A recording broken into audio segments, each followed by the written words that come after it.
Pessoal, boa tarde. Vamos iniciar aqui o painel de 1h da tarde para falar um pouco de ecossistema para inovação aberta multiclientes, que é um pouquinho da característica do NAVE aqui. Para esse bate-papo, né, nesse contexto do programa de inovação aberta que a ANP está lançando em parceria com as petrolíferas, sendo operado pela nossa parceira Fundep, eu vou convidar ao palco a Janaína Bering, da Fundep, por gentileza.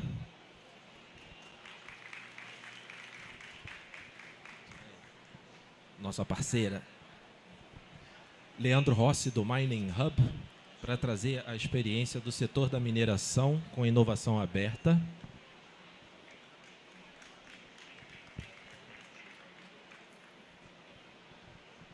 Obrigado, Leandro, por ter viajado de Minas Gerais, assim como Janaína.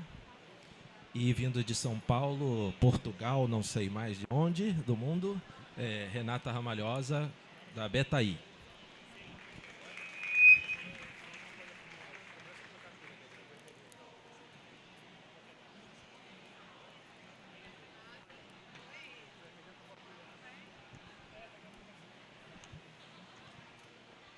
Pessoal, então a gente tem uns 40 minutos aqui para... Meu Deus!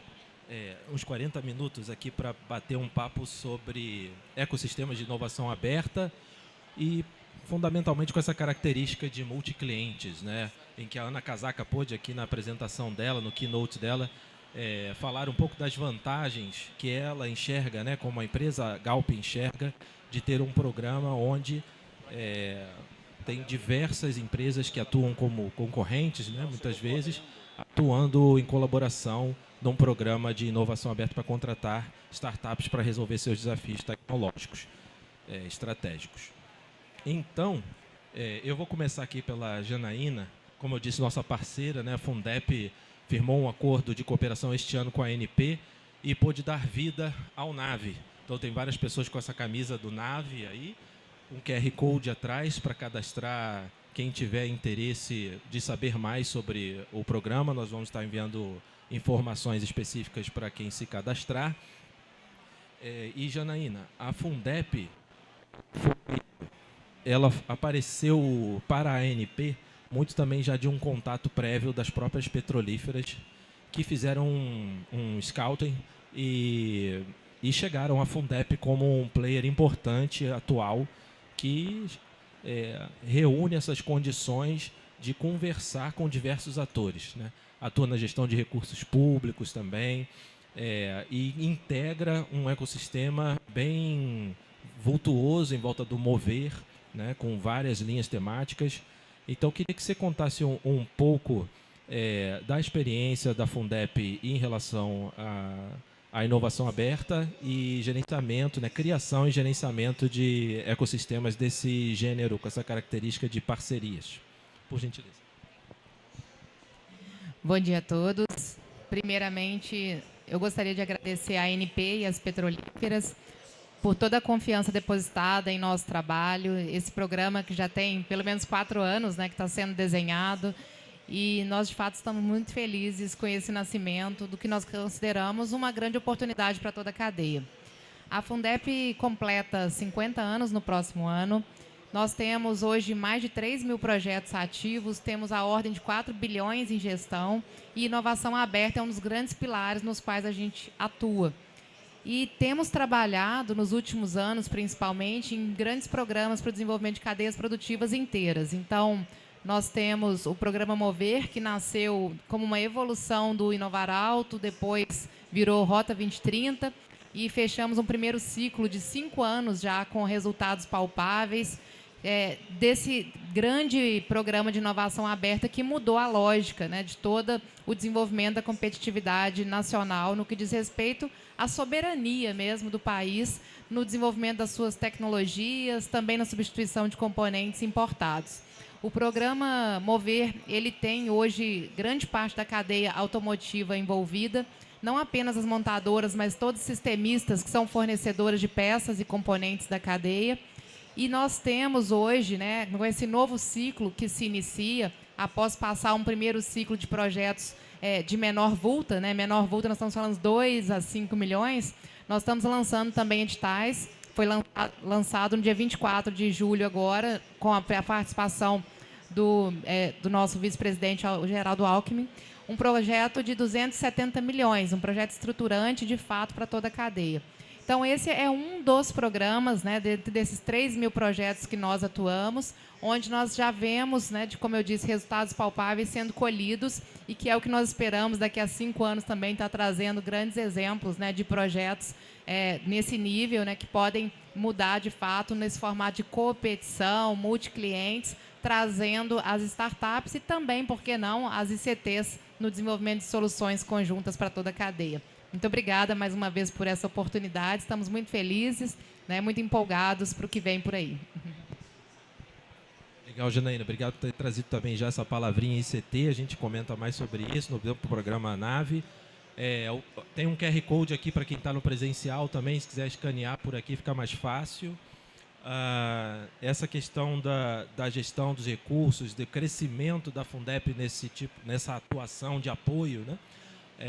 Ela é tão relevante para a gente e a gente está muito contente com essa parceria. Sabe que o programa Nave, principalmente para as startups, né, o nosso foco, nosso cliente é fomentar o empreendedorismo. Então a gente está muito confiante nas condições dessa contratação, no acompanhamento, na forma como a Fundep vai se relacionar com o órgão regulador e com as empresas petrolíferas que estão aportando no programa. E aí, em maio desse ano, nós, a ANP, estivemos lá em Belo Horizonte para celebrar 25 anos do Programa de Formação de Recursos Humanos, de um evento lá também de inovação bem interessante. E a Janaína foi responsável por fazer um tour tecnológico lá para a gente, conhecemos vários hubs. E um desses hubs, logo que a gente chegou em BH, foi o Mining Hub. Já ouvíamos falar, já há muitos anos do Mining Hub, já tínhamos uma aproximação leve, mas o Leandro nos recebeu muito bem lá e nós pudemos entender durante algumas horas no esquema PowerPointless, que o Leandro gosta de fazer, que é o que estamos fazendo agora.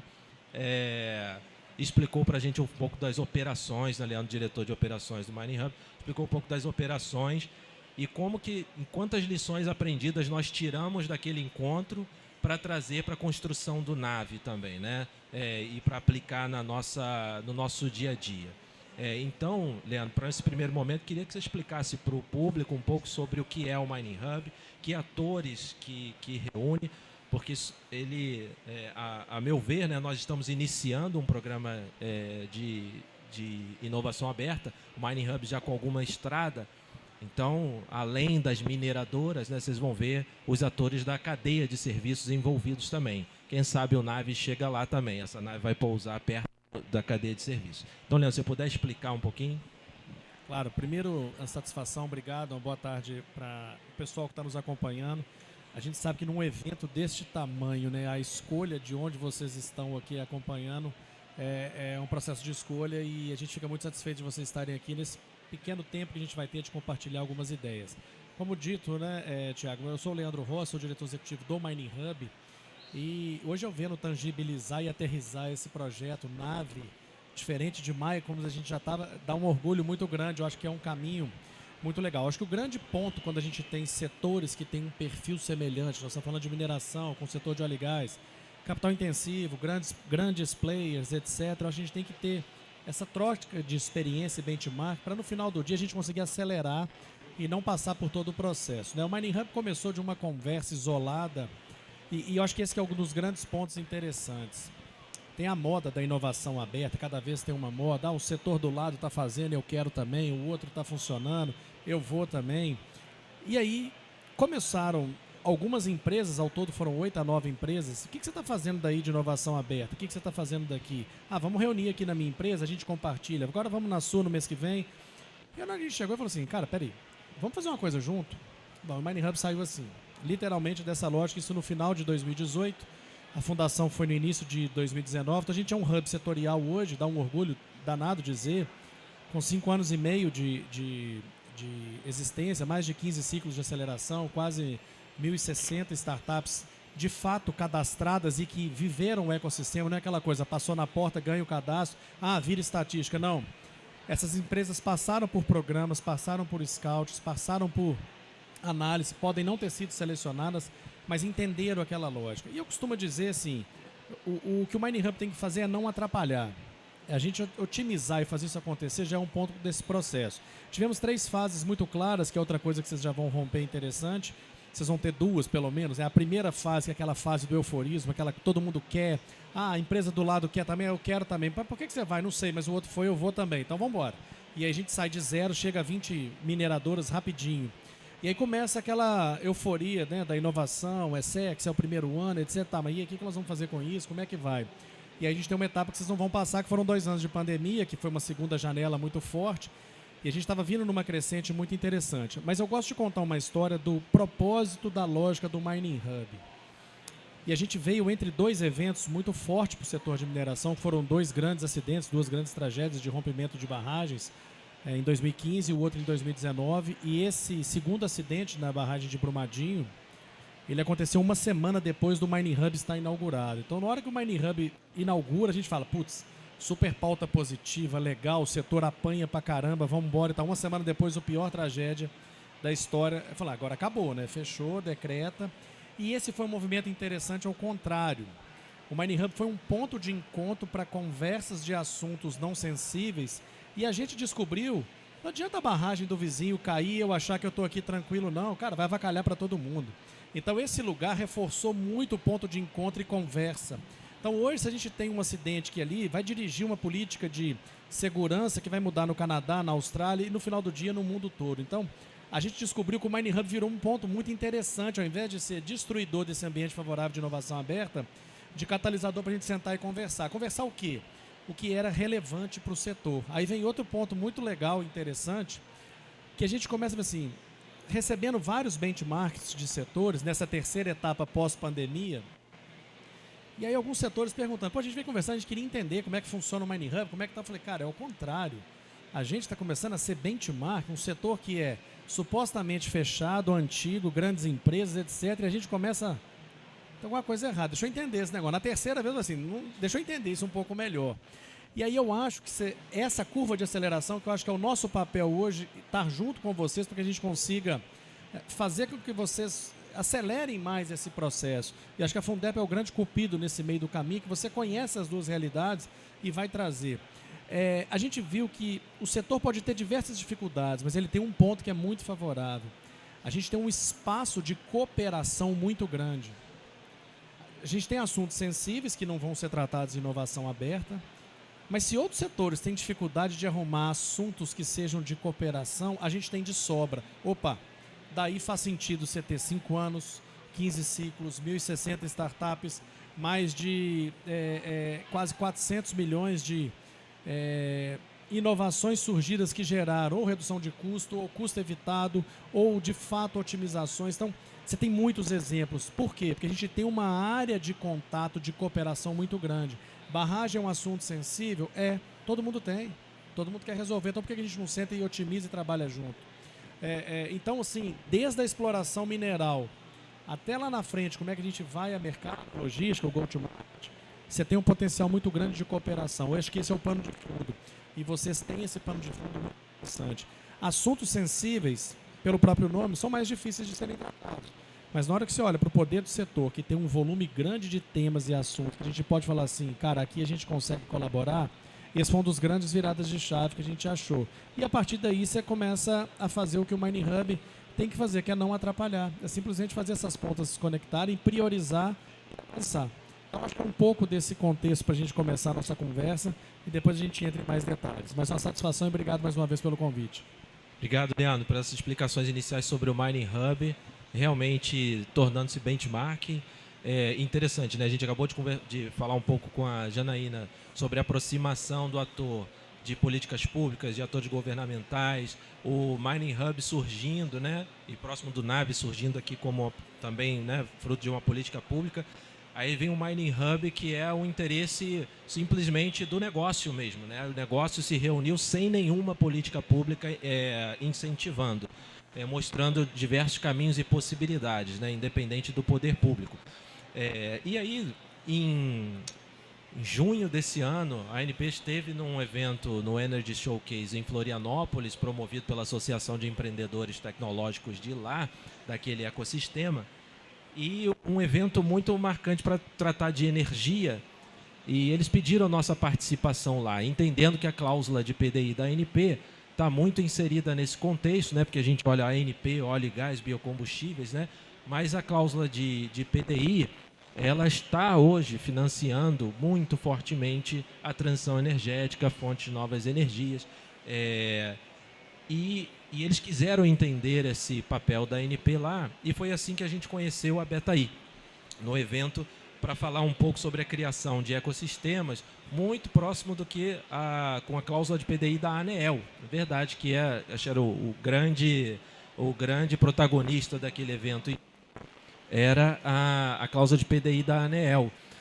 Muito a questão do novo mercado de energia, enfim, essas questões que estamos vivenciando hoje no Brasil.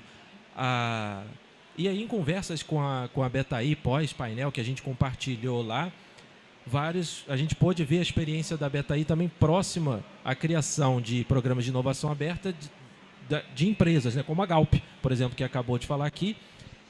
Então, já próximo do setor de energia, não só elétrico, mas do setor de energia em geral, e desse entendimento internacional também, né? A Betaí tem escritórios internacionais. Então, eu queria que você contasse um pouco, Renato, obrigado por ter vindo, contasse um pouco da experiência da Betaí, do que vocês têm feito também a nível internacional de programas de inovação aberta, essa proximidade com o setor de energia e principalmente multiparceiros, né? Mais recentemente também a Galp no programa lá de Economia Azul, com parceria com o governo também. Então, se você pudesse contar essa questão, agradeço.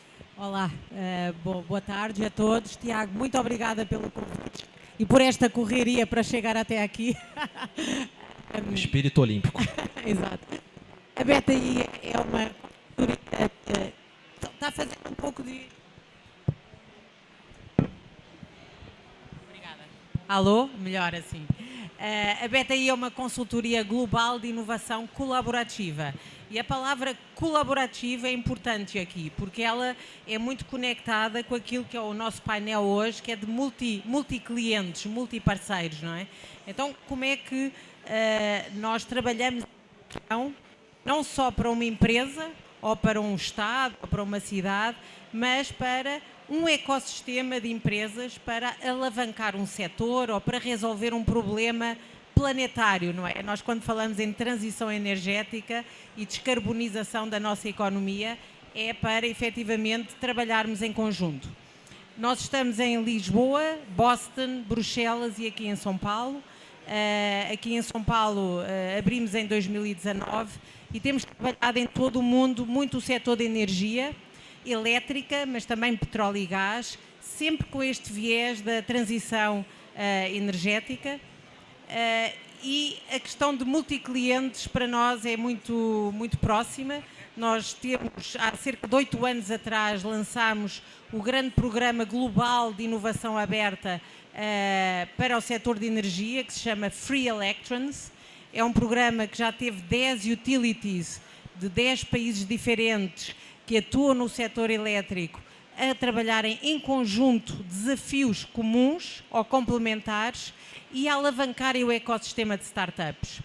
Então, porquê é que é importante falarmos sobre inovação colaborativa e inovação multiclientes? É que, na verdade, nós estamos a fomentar que os desafios, que muitas vezes são comuns ou complementares, consigam atrair mais startups, não só daqui do mercado brasileiro, mas de todo o mundo, para virem para este ecossistema e para desenvolverem ainda mais o ecossistema de startups nesta área.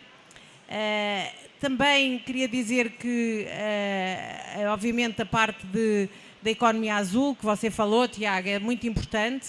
Nós temos aqui um programa no estado do Rio de Janeiro, que se chama Blue Rio, que são 10 parceiros a trabalhar em conjuntos. É um programa de 1 ano, terminou agora, vamos agora para a segunda edição, e é um programa que visa exatamente olhar todas as áreas da economia azul, desde a energia, a sustentabilidade, a navegação, a logística, a água e saneamento, e ir buscar empresas público-privadas para trabalharem em conjunto estes desafios que podem beneficiar o Estado e trazer startups de todo o mundo para resolver esses desafios. Então, nós gostamos destes modelos. Porquê? Porque só assim é que conseguimos trazer verdadeiramente impacto para o setor.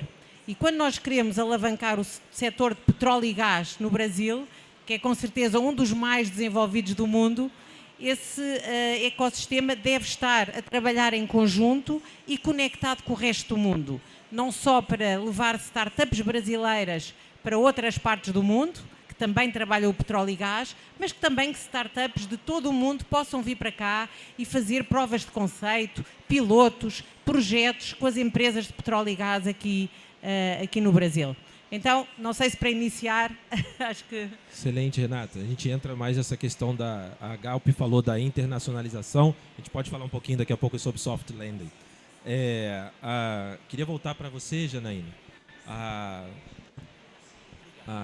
Ana Casaca frisou aqui sobre as vantagens que ela enxergava de estar trabalhando com parceria com outras companhias.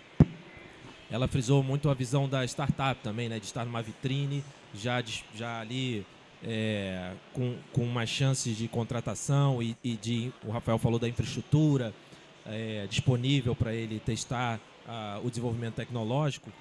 E eu acho que um ponto importante que não foi frisado no painel anterior, mas que a gente tem tratado e visto na prática, nas conversas com as petrolíferas que temos e com vocês da Fundep, é justamente a importância de um ator como a Fundep para apoiar essa operação, né?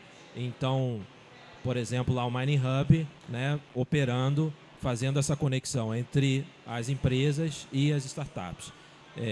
Isso aí certamente reduz a questão administrativa de cada empresa ter o seu próprio, não impedindo, mas pode ter um programa então de inovação aberta com a utilização dos recursos da cláusula, tendo um apoiador, né? Então, queria que você contasse a experiência e a sua visão sobre esse papel da Fundep na operação desse nosso programa.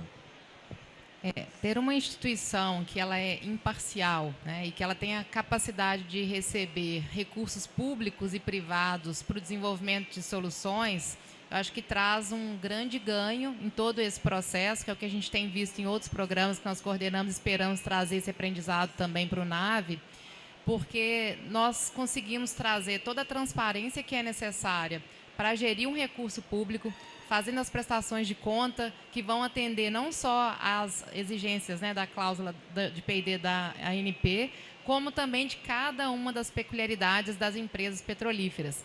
Isso tudo dialogando com startups que muitas vezes não têm nem processos bem definidos, com as instituições de pesquisa. Então, o nosso papel, nós temos hoje cerca de 300 pessoas atuando na estrutura administrativa da sede, mas que a gente vai também alocar pessoas especificamente para trabalhar no programa, é parte do que a gente pode colaborar, né, com essa competência de mais de 50 anos. Então, caso seja necessário, inclusive, aportes adicionais de recursos, seja contrapartidas econômicas, financeiras, por parte das empresas, a gente consegue trabalhar isso tudo dentro de centros de custos específicos, trazendo toda a transparência que é necessária também. Então, acho que o fato de sermos uma fundação de apoio nos dá uma grande possibilidade de a gente operar no nível nacional, né, atendendo a essas exigências que são muitas desses diversos atores, dos multiclientes, e com a nossa capilaridade também. Hoje a gente tem na nossa rede mais de 15 mil pesquisadores cadastrados.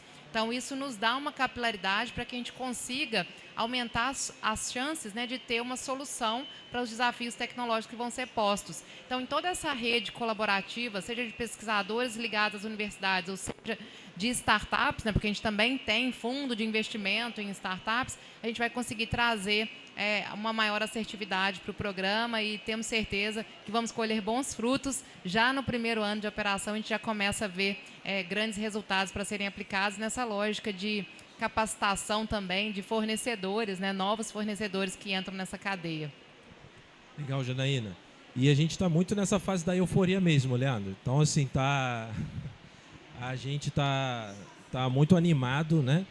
de ver acontecendo, né, de fato agora. A gente passou um bom tempo discutindo, né, alinhando, acho que a Ana Casaca trouxe isso no painel dela, né, quando é multiparceiro, às vezes o início de todo mundo se alinhar, de como fazer, de como operar, ele às vezes moroso até chegar a um consenso, mas chegamos nessa fase, mas ainda temos muitos desafios, né?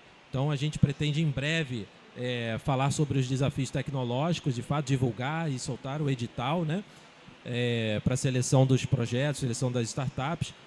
Mas queria que você pudesse compartilhar com a gente um pouco das lições aprendidas da operação do Mining Hub nessa questão do consenso.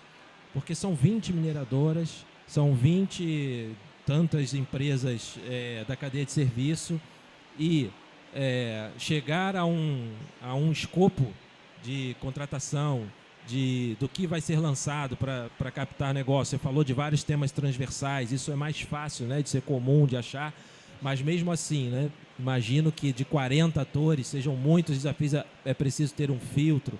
Então, o que você puder compartilhar desse consenso entre as empresas, de como isso acontece no dia a dia do Mining Hub e como essas empresas têm acesso, uma vez contratado a startup, de como que todo esse grupo tem acesso ao que está acontecendo, né? E da eleição aí do padrinho ou madrinha dessa startup para apoiar mais tecnicamente de perto essa empresa, a gente agradece. Boa. Cara, no ano da euforia, você pode ter certeza que vocês não vão ter tantos erros igual às vezes a gente comete natural. Agora, a gente morre de inveja de algumas coisas boas, né? Vocês têm um belo... Quem sabe a gente consiga ainda ter uma legislação que nos direcione um volume de recursos a ser investido na mineração ao PDI dentro de algumas lógicas. A gente tem o nosso royalty do setor, mas ele não volta como destinação exclusiva. Então, faça disso um uso muito bem feito, que eu acho que é o que vocês têm de grande diferença. Mas isso mexe na cultura das grandes empresas quando a gente fala de mineradora, nós não estamos falando só de grandes empresas. Aceitar que o Hub tem maturidade de níveis de empresas diferentes, isso acho que é um primeiro ponto. 2, a maioria dessas empresas, elas têm um hábito de autofinanciamento, elas geram muito caixa, então elas não têm um hábito tão grande do recurso fomentado. Várias têm, mas o que acontece? Essas empresas acabam, na lógica da cooperação, tentando buscar soluções dentro de casa. E esse é um dos pontos que a gente acaba mexendo nessa cultura. Poxa, vamos fazer junto, vamos pensar coisas que são relevantes. Então, eu acho alguns pontos que são interessantes de armadilhas para a gente evitar acontecer. Eu faço um paralelo sempre o seguinte: definir algumas coisas que são cláusulas que são de fato não dá para negociar. Eu acho que isso funciona bem e ganha tempo de discussão. Então imagina, todo mundo vai ter, quando a pessoa hoje não quer discutir, não quer conversar, ela fala que tem um setor de compliance que não deixou e tal. Mas, não, compliance meu não deixa. Mas, amigão, vamos lá, tudo bem, compliance é lei, segue lá. Governança, vem com esse papo não. Governança é como que eu faço para eu gerenciar os meus processos internos e atingir o resultado que eu quero. Então, se você quiser colocar a governança para te avacalhar, você põe. Se você quiser colocar a governança para desbloquear, você desbloqueia. Exemplo prático e objetivo. Das 20 empresas juntas, uma empresa, se você tem aí em torno de uma agenda de 5, 6 meses para desenvolver uma prova de conceito com uma startup, um MVP, para que isso possa depois andar, tinha empresa que gastava quase 70%, 80% desse tempo, ou seja, cerca de 4 meses, para fazer um contrato com uma startup. No início de fase, com baixo risco, num problema... Peraí. E uma outra do lado levava 10 dias. Então você fala assim, peraí, alguma coisa está errada aqui. Não, mas é o meu compliance, eu também tenho compliance. Não, porque a minha empresa é global, também sou global. Mas eu sou mais de um mineiro, também sou mais de um mineiro. Então, na verdade, o que é? É você orientar aquela governança, aqueles modelos práticos, para que funcione do jeito que você quer funcionar. Esse é o ponto. Aprendizado grande, aberto e público, eu posso citar o caso da Vale, por exemplo. É uma empresa que tem todas essas características, complexidade, tamanho, dificuldade, o próprio ser humano lá dentro que às vezes sabota. Eu fui 14 anos da casa, então eu tenho muita liberdade de grandes ambientes complexos, você é o dono da ideia, quando não sou eu avacar. Cara, isso tudo tem as regras. E olha que interessante, quando o Mining Hub existiu, a gente tem um contrato de membro, que é o mesmo contrato para todas as mineradoras. Nós tivemos uma discussão grande, tranca numa sala, na hora que vocês terminarem aí a minuta correta, vocês entregam e saem da sala. Põe todos os jurídicos e juntaram. Cara, quando surge alguém hoje e a gente define uma minuta única de ser membro, quando alguém traz assim, não, mas o meu jurídico não aceitou, eu falei assim, cara, qual o cabelo né, em pelo em casca de ovo que você está enxergando que 23 não enxergaram. Se for relevante, pauta no conselho, porque aí alguém esqueceu de fato e faz sentido. Se não, vão para frente. Olha o nível de discussão que a gente vai ter agora para você ficar personalizando em função do seu jurídico. É porque você não quer julgar o jogo. Se você não quer julgar o jogo, você vai criar realmente, às vezes, uma restrição, uma dificuldade, etc. Então, a gente criou uma cláusula, um contrato padrão para dar agilidade. O contrato de contratação é boa. Para as startups com as empresas grandes, uma demorava 4 meses e outra 10 dias, é a mesma minuta. Mesma coisa. Ah, mas o meu suprimento, assim, traz tudo que seus suprimentos pede, vamos organizar e falar assim, agora, a partir de agora, funciona assim. Aí o caso da... Qual que foi? Era uma dessas que gastava muito tempo e toda vez o processo dava looping. Contratava uma startup, ok. Ah, vai ter que contratar a segunda, volta desde o início, faz tudo de novo. Não, peraí, vamos ter aprendizado? Vamos. Desenha a governança, muda ela uma vez só e desenha. O que nós fizemos? Se o Mining Hub desenvolve todo um processo que é priorizado pelas mineradoras, selecionado pelas mineradoras, o que vai ser feito junto, depois a gente faz todo um trabalho de edital, busca, divulgação, seleção de startups, etc. Na hora que você chega no suprimento, você fala assim, olha, esse desafio que a Vale quer acelerar com essa startup que foi selecionada, foi a própria Vale que escolheu, está no final aqui com tudo pronto. O que o Suprimentos fez? E a gente mudou o processo induzindo, ele aceita todo esse processo de seleção feito pelo Mining Hub. Então, quando chega no suprimento, você diz, é do Mining Hub? Ok, pode seguir. Aí o fast track fica muito mais fácil. Então, ou seja, quando você chega no suprimento, você fala assim, contrata a empresa do Thiago. Fala, mas por que o Thiago? Tem que abrir uma concorrência? Não. O Thiago foi o que chegou lá da frente do processo todo que o Mining Hub fez. Ah, perfeito, então pode seguir.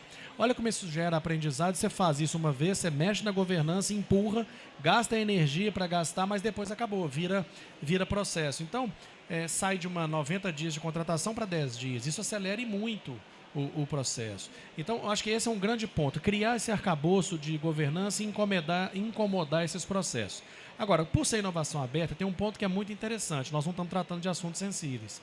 Então, na hora que você está tratando, a propriedade intelectual tem que ficar com quem? Com uma mineradora que às vezes vai apoiar uma prova de conceito, que é uma hipótese que pode dar certo ou não, ou ela tem que ficar com realmente o desenvolvedor, o empreendedor, a pessoa que vai fazer. No Mining Hub é equity free, fica tudo na mão do empreendedor. E você não deixa o grande comprar o pequeno, porque senão fecha e vira inovação fechada. Então, essas lógicas a gente foi construindo e a condição. Não quero jogar esse jogo. Natural, não tem problema. Mas para jogar o jogo é essa. Então não adianta um grande vir com a truculência assim, vou comprar a Janaína porque ela tem uma ótima solução para mim e eu uso interno. Não. A gente é menos interventor possível. Uma vez que você saiu do programa, a gente quer que ela ande com todas as ideias dela para todas as empresas. E aí vem o poder do Hub. Algumas empresas vão puxar, porque são empresas que têm time, orçamento, capacidade, que é quem vai minimizar risco para o setor natural, e outras empresas elas vão estar ali fazendo o quê? Capacidade de replicação, capacidade de levar essas soluções para o setor. Eu, às vezes, não tenho equipe na minha empresa, eu sou equipe da inovação, ou então do time do processo, mas uma empresa X que tem uma capacidade de fazer, testou, problema comum e relevante para o setor, eu tenho aquele problema, eu vou ter que comprar, não vou. Cara, alguém já testou, já fez por mim. Então, tudo a empresa a gente encoraja. Vai lá e pesquisa primeiro. A gente tem um estoque hoje de mais de 200 provas de conceito realizadas. Algumas com sucesso, outras sem sucesso. Então, agora nós entramos já na terceira fase, que eu te falei que você vai ter a primeira, vai pular a segunda, que a pandemia você não vai ter, você vai entrar na terceira, que é onde a gente descobre que dá trabalho fazer inovação. E aí tem gente que gosta de ficar só nesse primeiro ano, euforia, fazendo festa, fazendo evento, é legal. Mas andar na cadeia, gerar valor e entregar, dá trabalho. E aí você tem que fazer essa sensibilização nas empresas. Quem são as pessoas? Eu brinco, eu faço um paralelo. Imagina nesse evento todo aqui, acaba a luz, ela veio correndo da portaria para sentar aqui com você. Você veio direcionando. Apaga a luz, solta a mão dela. É o que uma startup às vezes sente dentro do ambiente complexo de uma grande empresa. Para onde que eu vou agora que acendeu a luz? Eu vou para onde? E aí é natural. Às vezes você tem um contato com uma pessoa dentro da área operacional que você está desenvolvendo aquele processo, a pessoa muda de área. Aquela startup vai ficar ali parada. Aí que é o tal do Vale da Morte. Ela não vai conseguir atravessar, vai morrer, porque o tempo, o seu relógio é diferente da empresa. Então o que a gente tem que mexer? Mudar a cultura, com exemplos práticos, trazer.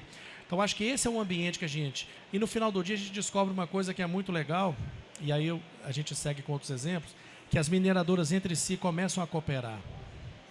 A gente sai de um ambiente somente daquele ambiente de suprimentos, assim, qual que é a sua proposta, qual que é o seu preço, qual que é o seu diferencial, quem especifica não compra, quem negocia, para um ambiente de inovação e desenvolvimento de negócio, que ele é muito mais possível de desenvolver um problema e uma solução. Cara, quem é na sua empresa aquela pessoa da sustentabilidade que está ali fazendo aquele problema que eu precisava de conectar com a minha? Você começa a ver esses assuntos fluírem e funcionar, sem a menor intervenção, respeitando regras, política antitrust, que o Money Hub também tem. Então, eu acho que esse ambiente, são 5 anos. Então, assim, para chegar no quinto, tem que passar pelo primeiro, segundo, faz a rota acontecer. E eu tenho certeza que vocês vão capturar bons resultados. E a gente fica olhando aqui com inveja, porque aqui gostaria também de ter alguns outros programas e esses investimentos. Quem sabe sai rápido é o que a gente está na expectativa de mexer. Mas é um pouco dessas histórias que a gente vem. E eu trago sempre um exemplo assim, se você for procurar no meu histórico profissional, eu tenho mais de 20 anos no setor da mineração, fui executivo de grandes empresas, Vale, Anglo América, você vai ver a palavra inovação nada meio para trás. Porque assim, não é o cara da inovação que faz, não, cara. Eu vim para o Mining Hub, acho que o meu grande ponto é por conhecer a indústria e por fazer negócio, por gostar das coisas acontecerem. Eu acho que essa é a pessoa que tem que puxar e fazer a coisa. O cara de inovação, às vezes, vai ficar ali preso naquele escopo. Então, assim, pega os seus pares nas áreas, empurra, acelera, demonstra, gera valor, quantifica. E eu acho que esse exemplo arrasta. Então, é muito nesse sentido que eu acho que o Mining Hub conseguiu ter uma forma e uma maneira de conduzir e trabalhar. Perfeito, Leandro. Lições aprendidas valiosíssimas aqui. Em certos momentos parecia que você estava contando a história da nossa vida em algumas reuniões, né, com as empresas e tal. Acho que ficou uma lição aprendida para alguns participantes aqui que estão vendo aqui, que eu estou vendo a carinha deles, alguns rindo aí. Renata, você acabou de falar de startups globais, uma atuação global do Betaí também, e a Ana Casaca trouxe essa questão também de ter programas disponíveis, né, abertos para captar startups, seja de qualquer lugar. O Mining Hub teve experiência também, eu lembro disso, estou olhando, contando de empresas de Israel, submetendo projetos e tal. A gente tem algumas limitações dentro da cláusula de PDI, porque a gente quer desenvolver conteúdo local, né? O desenvolvimento tecnológico aqui, e eu acho que isso passa por uma questão do soft landing, então, né? Então, assim, queria que você pudesse compartilhar visões, porque como você mesmo disse na sua fala inicial, trata-se de uma pauta mundial, né? Do setor de energia, transição energética, descarbonização, é uma pauta mundial. Então não é um desafio, a gente enxerga o Brasil bem posicionado para enfrentar esse desafio, e como então utilizar essa posição de vantagem, né? Inclusive atraindo então negócios do exterior. Como que você enxerga um programa de inovação se conectando e trazendo esse interesse para as empresas virem ter a sua pegada no Brasil? Sim, bem, antes de mais, e também agregando aqui ao que já foi dito antes sobre estes programas colaborativos, é que muitas vezes as empresas que fazem parte deste consórcio são elas próprias internacionais, não é? São multinacionais que trabalham em vários mercados, em vários países e que veem também coisas noutros ecossistemas que querem trocar, que querem, enfim, potenciar nos vários mercados onde estão. Então, acho que esse é um ponto muito importante. Outro ponto que eu trazia é que, por exemplo, o Blue Rio, que é este programa que eu há pouco falava de economia azul, teve cerca de 300 startups que se interessaram no projeto de 47 países.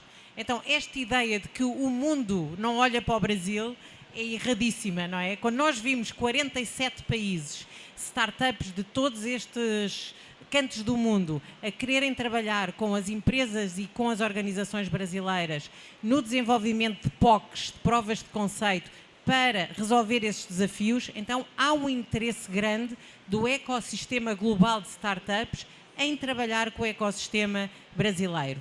Assim como nos nossos programas internacionais, o Free Electrons, o Starter, o Reset, enfim, nós temos vários multiparceiros, as startups brasileiras querem aproveitar esses programas para se internacionalizarem para fora do Brasil. Hoje em dia o empreendedor, ele pensa global. Ele pensa que se a sua tecnologia, obviamente, funcionar para um mercado de 215 milhões de habitantes, como o brasileiro, vai também, com certeza, com alguns ajustes, poder operar nos Estados Unidos da América, poder operar no Brasil, na Europa, na China, etc. E isso aumenta a escala do seu desenvolvimento e do seu crescimento muito, muito grande. E nós vivemos num mundo global e, portanto, temos que pensar as nossas áreas também dessa forma. Quais é que são os desafios das startups globais e, enfim, estrangeiras para virem para o Brasil? É exatamente esse apoio ao setup do CNPJ, não é? Como é que uma startup de Israel, ou de Portugal, ou dos Estados Unidos, que está a fazer um piloto com a Petrobras e quer abrir a sua empresa, a sua startup aqui no Brasil. Há todo um processo, não é rápido, mas também não é muito rápido em outras partes do mundo. Mas precisa de apoio, precisam daquilo que nós chamamos soft landing. E estes programas de inovação aberta, este que a Fundep, juntamente com a ANP, estão a dinamizar, não é? Já com este consórcio de empresas, é muito importante como uma plataforma de atração destes empreendedores estrangeiros que podem vir para cá, que podem agregar valor àquilo que já está feito cá e podem, obviamente, contribuir para aquilo que é a economia brasileira. Eu costumo dizer que eu tenho um pensamento mais liberal do que ortodoxo, mas costumo dizer que quanto mais são abertos os mercados, mais maduros eles se tornam. E a parte do ecossistema é verdade. Quanto mais aberto um ecossistema é, mais maduro ele se torna. Porquê? Porque há trocas, porque há questionamento, porque há debate e isso eleva a exigência ao setor.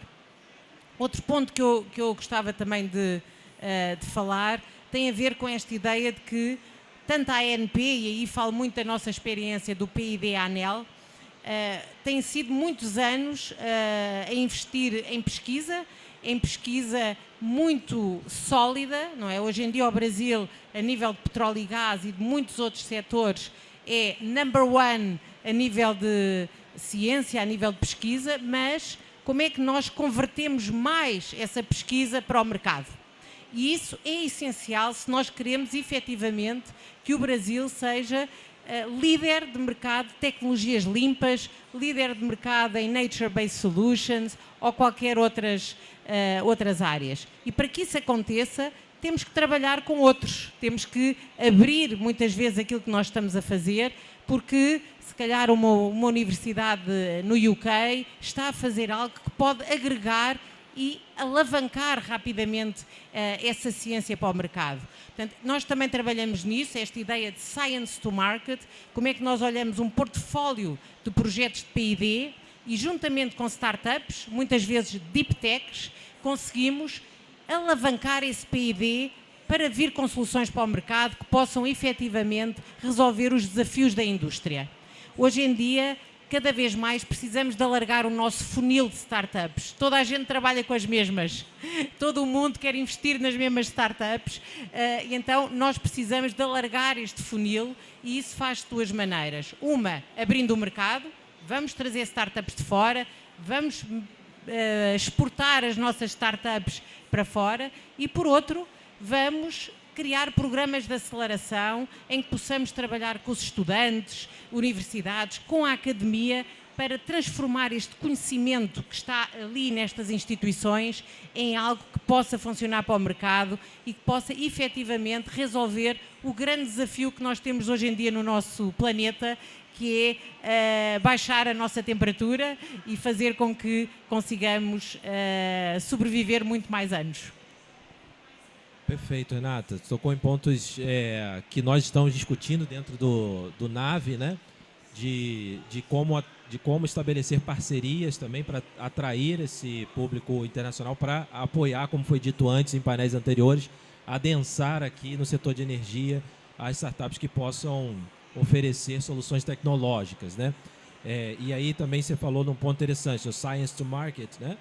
Que essa questão da participação da ICT. O NAVE vai permitir e vai olhar com muitos bons olhos essa parceria entre as startups com uma ICT, dando credibilidade não só na questão da pesquisa ali fundamental, mas também de infraestrutura, né? Amanhã nós teremos alguns painéis aqui que os empreendedores também vão poder falar sobre os seus desafios, e uma questão dessa da infraestrutura se resolve, pelo menos temporariamente, com a questão das parcerias com as ICTs, né? até o momento em que ele vai precisar de achar algum financiamento maior para se estabelecer. Então, assim, o NAVE vê com muito bons olhos a parceria de uma startup com ICT. Nós estamos aqui, 1h47, perto do fim. Eu gostaria que vocês agora se sentissem muito livres para poder deixar alguma mensagem para o público do que a Fundep, o Mining Hub e a Betaí entendem que são cruciais para o sucesso da colaboração para uma inovação aberta. Bem, nós temos visto nesses outros programas, né, que eu acho que a abertura, né, da cultura, estar aberto a esses pontos que o Leandro comentou muito bem, né? Não vamos ficar apegados a pontos muito específicos, né? Acho que a gente tem muito mais a ganhar trazendo essa flexibilidade do que se apegando a pontos muito específicos. Então, como Fundep, nós realmente estamos muito felizes. Queremos ser esse elo conector entre as principais demandas que são comuns à cadeia, para que a gente possa contribuir, de fato, para aumentar a competitividade, para que a gente possa buscar os resultados dentro dos desafios que foram postos. E a gente já tem vários exemplos, né, de projetos que têm 26 empresas participando, 3 ICTs, mais startups, enfim, projetos práticos. Então, a gente vê que isso pode também acontecer na cadeia de óleo e gás para poder trazer essa grande competitividade e buscar os resultados que são factíveis, né? Então, queremos que cada um possa colaborar também, trazendo da sua rede as startups, porque um grande desafio que nós temos é ter startup com a maturidade necessária para resolver as demandas. Então, chamamos todos para essa iniciativa conjunta para que possam disseminar essa grande novidade para as suas respectivas redes. Muito obrigada mais uma vez, e eu não posso deixar de agradecer a vocês, mais uma vez, da ANP, as petrolíferas, e também trazer um destaque para o time da Fundep que vem acompanhando, né, o Rafa, o Lucas, o Bruno, toda a equipe que tem estado conosco nesses anos de negociação. Muito obrigada. Eu acho que assim, tem um dado que às vezes ele fala mais do que... olha que interessante, você está num ambiente que alguém priorizou que aquele problema é relevante para o setor. Alguém trouxe aquele desafio, aquele problema para a mesa. Alguém testou e chegou numa viabilidade técnica. E aí aquele negócio não andou. Aí você fala assim, tá, tem razões.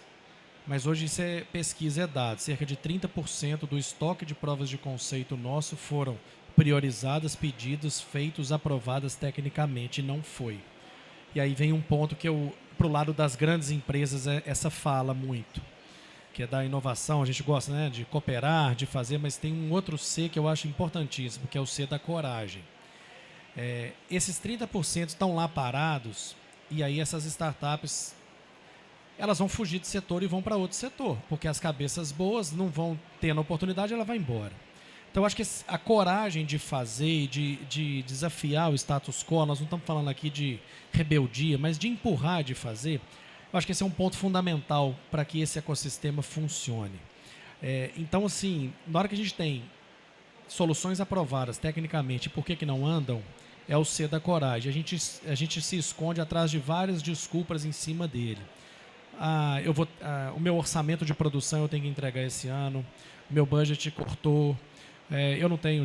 Cara, isso tudo você vai jogar naquela conta ali do que você pode chamar, mas se você desafiar o sistema com uma coisa que está pronta e feita, você consegue empurrar aquilo e fazer. No nosso lado é muito forte, cerca de 30%. O outro lado, você pega um evento grande desse aqui, e a gente às vezes comenta muito, são as mesmas startups, cadê as startups, onde que estão as startups e tal. Cara, se aqui dentro, se a gente for fazer um levantamento, tem muito mais corporates ou pesquisadores ou pessoas com ideias boas, startups. Tem muito mais esse ambiente. Por que às vezes a gente reclama que não é o lado da equação só das startups que está faltando? É esse lado dos grandes ambientes fazer com que isso puxe. Vou pegar um exemplo. Imagina eu hoje sou dentro de uma grande empresa, num ambiente super sensível. Eu tenho um desafio. E aí, às vezes, o meu chefe me cobra. Como é que está andando aquele status, por exemplo, de gerenciamento do risco de uma barragem? Eu falei, não tem problema não. A empresa X, que é uma bela grife de uma grande consultoria, que está cuidando do processo. Aquela empresa? Não, beleza. Então, vai me dando notícia aí e tal. Aí cheguei eu e Janaína, lá nós temos a nossa empresa, excelente capacidade técnica de entrega de empreendedorismo. Quem que está cuidando desse processo seu da Bages? Não, é o Leandro e Janaína, quem? Não, eles são bons.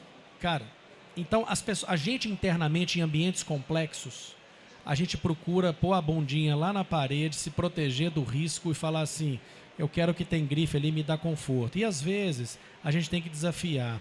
E isso não acontece aqui, né? Nós estamos falando só em Marte. Mas quem nunca às vezes imagina aquela cena, né? Você está desenvolvendo um trabalho, demora 1 ano, 2 anos, e você acha um tanto de gente, ixi, olha que cara ali tocando esse projeto que não vai.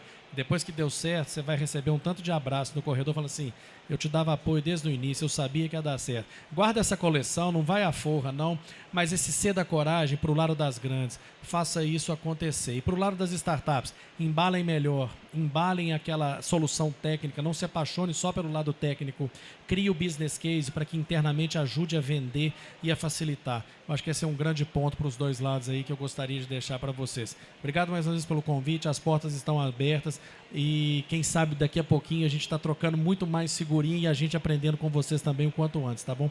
Obrigado mais uma vez pelo convite. Bem, eu queria antes de mais parabenizar a ANP e a Fundep por fazerem este programa, porque normalmente nós, não sei quanto tempo demorou a criarem este programa, mas tipicamente um programa multiclientes, multiparceiros, demora entre 2,5 a 3 anos. Então, é um processo que demora tempo, que é preciso resiliência, é preciso escutar, é preciso alinhar, é preciso fazer com que todos os parceiros à volta deste tipo de programas se sintam confortáveis. Muitas vezes as empresas podem ser maiores, outras menores, e portanto aí ainda mais cuidado é preciso ter. Portanto, boa governança é muito importante, as metodologias têm que ser claras, os processos têm que ser transparentes, para que todos se sintam parte de um programa colaborativo, parte de algo que lhes vai agregar valor ao seu negócio. Depois, outro ponto que eu gostaria de trazer é que não se acanhem em fazer pilotos com startups com o vosso concorrente, porque isso pode acelerar e muito aquilo que é o desenvolvimento de novos produtos. E estes programas multiclientes, multiparceiros, eles são ótimos para isso, porque muitos dos desafios são comuns a todos. Então vamos trabalhar em conjunto e vamos alavancar esta POC para que a possamos escalar, não só na nossa indústria, mas naqueles que também não se juntaram a nós. Então esse é outro ponto que eu acho muito importante. E o outro, voltando aqui às startups, temos que continuar a investir no ecossistema de startups. E quanto mais a indústria lançar desafios para o mercado, mais startups, mais empreendedores, mais inovadores vão querer resolver esses desafios. Então este contacto constante que a indústria tem que ter com o mercado, ela é fortalecida com este tipo de programas multiparceiros. É esse é isso que nós acreditamos, que quanto mais parceiros em conjunto trabalham, mais forte fica o ecossistema de startups e mais forte fica o setor como um todo. E, portanto, obrigada mais uma vez, Tiago, pelo convite. E, enfim, e parabéns também à Fundep e prazer à Mining Hub. Olha, muitíssimo obrigado pelas lições aprendidas e compartilhar suas experiências aqui conosco, com a audiência. Eu tenho dito que para fazer jus ao nome certo desse painel, não devia ser mais painel, devia ser Masterclass, de acordo com a nomenclatura que estão utilizando. Então, muitíssimo obrigado. Eu tenho certeza que estamos no início de estreitamento de laços, na fase de euforia, e que tudo vai dar certo, principalmente para você, startup.